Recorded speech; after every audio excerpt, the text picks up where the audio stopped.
Good morning, students. Now let's start our social study class.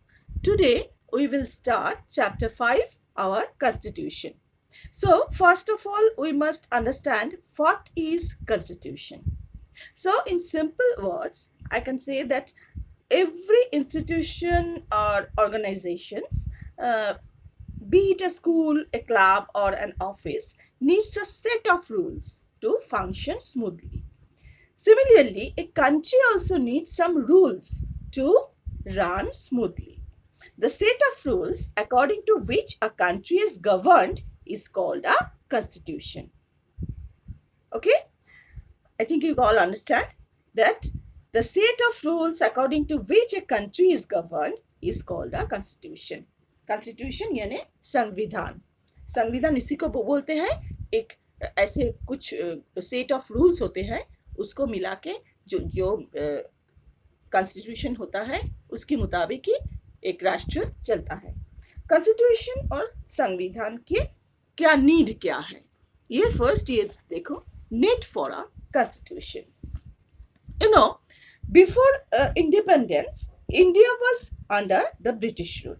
India was not allowed to participate in the governance of the country. So, Britishers ruled colonial India with a set of rules and government structure of their own. In 1947, after independence, the Indian leaders had to form a government. To write the constitution, a team was set up. This team is called as Constituent Assembly. On 29th August 1947, the Constituent Assembly set up a drafting committee, which had 299 members. Under the chairmanship of Dr. B.R. Ambedkar, Dr. Bhimrao Ambedkar, the committee was set up. It took around 3 years to complete the constitution.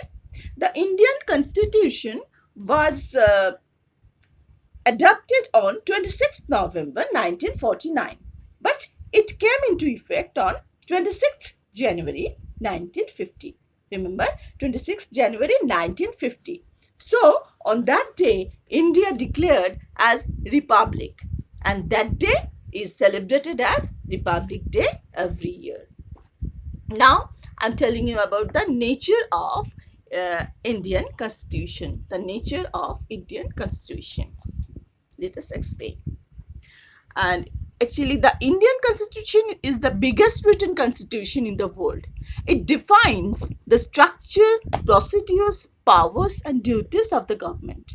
It also states the rights and duties of the citizens. On the right is the preamble to the Constitution. Preamble is the introduction to the Constitution that states that India is a sovereign, socialist, secular, and democratic republic. Now, let's understand the meaning of each terms. Sovereign means that India is a free country. Without interference of other country, people of India can take decisions to run the country. Okay?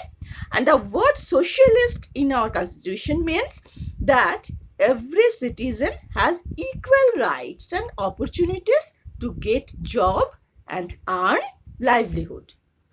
And the word secular means people of all religion are treated equally by the government. And India has a democratic form of government, which means that people have the right to choose their government. India is the largest democracy in the world, you know. And now, republic means that the head of the state is not a king or queen. It's not a hereditary position, but always elected by the people for a fixed period. And the Constitution of India laid down certain rights and duties for the Indian citizens. Okay, the rights and duties यानी कि कुछ मौलिक अधिकार and कर्तव्य. Firstly, I'm telling you about the fundamental rights, मौलिक अधिकार. These fundamental rights are protected and guaranteed by the Constitution. There are 7 such rights. Firstly, right to equality.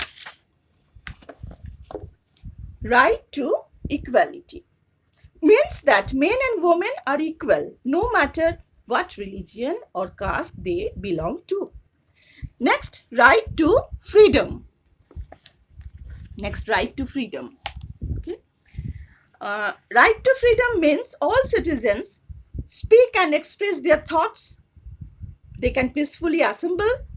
They can practice any profession and they can move or steer any part of the country.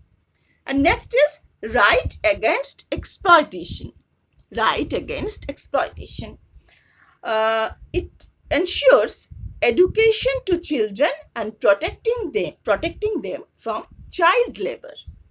And you know, exploitation means what? Misused. Next is right to freedom of religion. That means every Indian citizen is free to choose and practice any religion of his or her choice. Next is cultural and educational rights. This rights guarantees that Indian citizens to maintain their own culture and language and heritage, etc. And right to constitutional remedies allows citizens to approach a high court or the Supreme Court if they believe that any of their fundamental rights have been denied. Okay? Then, right to education. It's very important. As per the Right to Education Act 2009, all the children between 6 to 14 years have a right to free and compulsory education. Okay? These all are rights. Now, are the fundamental duties. These are the मौलिक कर्तव्य. हमारे कुछ अधिकार भी है, कुछ कर्तव्य भी है, तो उसको जानना पड़ता है. With rights come duties towards. So, duties for the citizens are, we must respect the Constitution and obey the laws of our country. We must respect our national flag and national anthem. We must value and preserve the rich heritage of our composite culture. We must help the government in times of national crisis. We must safeguard public property and not damage it. We should promote the spirit of harmony and common brotherhood. We must treat all citizens as equal and follow non-violence. We must protect and preserve our environment. So these are the fundamental duties. Now comes some directive principles of state policy. Actually, you know, the directive principles of state policy contain some guidelines to be followed by the state while establishing policies and laws. The government should follow these guidelines. Some of these are, the government should promote the welfare of the people. The government should maintain social order through social, economic and political injustice. The government should try to remove economic instability. The government should create equal work opportunities for both men and women. Equal होना चाहिए. The government should create provision for free and compulsory education for the children, and prevention of child abuse and exploitation of workers is also protected. Assistance to the needy, including the unemployed, sick, disabled and old people, and preservation of the environment by safeguarding forests and wildlife. These are the directive principles of some of the directive principles of state policy. This policies को government को मानना पड़ता है. तो ये था हमारा chapter. We completed this chapter. Okay, our constitution.